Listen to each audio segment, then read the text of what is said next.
Leitura do profeta Isaías. Capítulo 7. Eis que uma virgem conceberá. E aconteceu, nos dias de Acás, filho de Jotão, filho de Uzias, rei de Judá, que Rezim, rei da Síria, e Peca, filho de Remalias, rei de Israel, subiram a Jerusalém para pelejar contra ela, porém não puderam prevalecer contra ela. Foi anunciado à casa de Davi que a Síria estava aliada com Efraim. Então o coração do rei e o coração do povo se moveram, como se movem as árvores do bosque com o vento.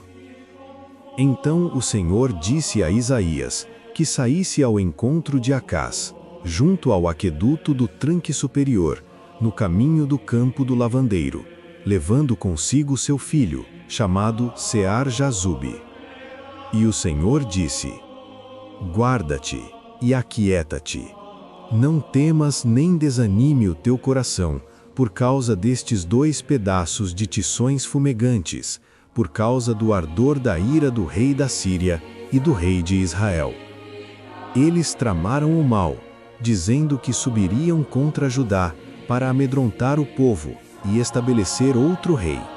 Mas assim diz o Senhor Deus: isso não subsistirá, nem acontecerá. Pois a cabeça da Síria é Damasco, e a cabeça de Damasco é Rezim. A cabeça de Efraim é Samaria, e a cabeça de Samaria é o filho de Remalias. Se não crerdes, certamente não ficareis firmes. E o Senhor voltou a falar a Acás, dizendo que pedisse um sinal, fosse nas profundezas ou nas alturas. Mas Acás respondeu que não pediria sinal, nem tentaria ao Senhor. Então Isaías disse: Ouvi agora, casa de Davi. Não basta cansardes os homens, cansareis também ao meu Deus? Portanto, o próprio Senhor vos dará um sinal. Eis que uma virgem conceberá e dará à luz um filho, e chamará o seu nome Emanuel. Pausa solene. Ele comerá manteiga e mel, até saber rejeitar o mal e escolher o bem. Antes que isso aconteça, a terra dos reis que tu temes será abandonada. Mas o Senhor fará vir dias difíceis sobre ti, sobre o teu povo e sobre a casa de teu pai, dias como nunca houve desde que Efraim se separou de Judá. O rei da Assíria. Naquele dia, o Senhor chamará as nações como quem assovia a mosca do Egito e a abelha da Assíria. Elas virão e pousarão nos vales, nas fendas das rochas, entre os espinheiros e nos pastos. Naquele dia, o Senhor rapará a terra com uma navalha alugada, além do rio, por meio do rei da Assíria. Naquele tempo, poucos sobreviverão com o necessário para viver. Haverá leite em abundância, e manteiga e mel comerá todo o que ficar na terra. Mas os campos férteis se tornarão espinhos e sarças. A terra será tomada pelo abandono, e os montes servirão apenas para o pasto dos bois e para serem pisados pelas ovelhas. Leitura da Carta aos Romanos, capítulo 1. Jesus Cristo descende de Davi, filho de Deus. Eu, Paulo, servo de Jesus Cristo, chamado para ser apóstolo, separado para o Evangelho de Deus. Este Evangelho havia sido prometido anteriormente por meio dos profetas, nas Escrituras Sagradas, acerca de seu filho, que nasceu da descendência de Davi segundo a carne, e foi declarado Filho de Deus com poder, segundo o Espírito de Santidade, pela ressurreição dentre os mortos, Jesus Cristo, nosso Senhor. Por meio dele, recebemos graça e apostolado para a obediência da fé entre todas as nações, por amor do seu nome. Entre essas nações estáis também vós, chamados para pertencerdes a Jesus Cristo. A todos os que estáis em Roma, amados de Deus, chamados para serdes santos, graça e paz da parte de Deus nosso Pai e do Senhor Jesus Cristo. Primeiramente, dou graças ao meu Deus, por meio de Jesus Cristo, por todos vós, porque a vossa fé é anunciada em todo o mundo. Deus, a quem sirvo em meu espírito no Evangelho de seu Filho, é minha testemunha de como incessantemente faço menção de vós em minhas orações, pedindo sempre que, finalmente, pela vontade de Deus, se me abra um caminho para ir visitar-vos.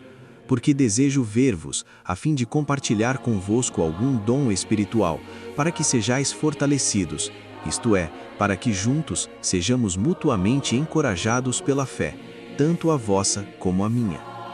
Não quero, irmãos, que ignoreis que muitas vezes me propus ir ter convosco, mas até agora fui impedido, para também entre vós alcançar algum fruto, assim como entre outros povos. Sou devedor tanto a gregos como a bárbaros, tanto a sábios como a ignorantes. Por isso, quanto está em mim, estou pronto para anunciar o Evangelho também a vós, que estáis em Roma. Porque não me envergonho do Evangelho de Cristo, pois é o poder de Deus para a salvação de todo aquele que crê, primeiro do judeu e também do grego. Porque nele se revela a justiça de Deus, de fé em fé, como está escrito: o justo viverá pela fé. Porque do céu se revela a ira de Deus contra toda a impiedade e injustiça dos homens, que detêm a verdade em injustiça. Pois o que de Deus se pode conhecer é manifesto entre eles, porque Deus lhes manifestou. Os atributos invisíveis de Deus, seu eterno poder e divindade, são claramente vistos desde a criação do mundo, sendo percebidos por meio das coisas criadas, de modo que eles são indesculpáveis. Porque tendo conhecido a Deus, não o glorificaram como Deus, nem lhe deram graças, antes se tornaram fúteis em seus pensamentos, e o coração insensato deles se obscureceu. Dizendo-se sábios, tornaram-se loucos, e trocaram a glória do Deus incorruptível por imagens semelhantes ao homem corruptível, às aves, aos quadrúpedes e aos répteis. Por isso, Deus os entregou às impurezas segundo os desejos de seus próprios corações, para desonrarem o seu corpo entre si, pois trocaram a verdade de Deus pela mentira, e adoraram e serviram a criatura em lugar do Criador, que é bendito eternamente. Amém. Por causa disso, Deus os entregou a paixões infames. Até as mulheres trocaram o uso natural pelo que é contrário à natureza. Da mesma forma, os homens deixaram o uso natural da mulher e se inflamaram em desejo uns pelos outros, cometendo atos indecentes e recebendo em si mesmos a recompensa do seu erro. E, como não se importaram em reconhecer a Deus, Deus os entregou a uma mente reprovável para praticarem o que não convém. Estão cheios de toda injustiça, maldade, avareza e perversidade, cheios de inveja, homicídio, contenda, engano e malignidade. São murmuradores, caluniadores, inimigos de Deus, insolentes, soberbos, inventores de males, desobedientes aos pais, insensatos, infiéis, sem afeição natural e sem misericórdia. Embora conheçam o justo juízo de Deus, de que os que praticam tais coisas são dignos de morte, não somente as fazem, mas também aprovam os que as praticam. Evangelho de São Mateus, capítulo 1, versículo 18 ao 24. Jesus nascerá de Maria, prometida em casamento a José, filho de Davi. Ora, o nascimento de Jesus Cristo foi assim. Estando Maria, sua mãe, desposada com José, antes de se ajuntarem, achou-se ter concebido do Espírito Santo. José, seu marido, sendo justo e não querendo infamá-la, resolveu deixá-la secretamente. Mas enquanto ele pensava nessas coisas, eis que em sonho lhe apareceu um anjo do Senhor, dizendo: José, filho de Davi, não temas receber Maria, tua mulher, porque o que nela foi gerado é do Espírito Santo.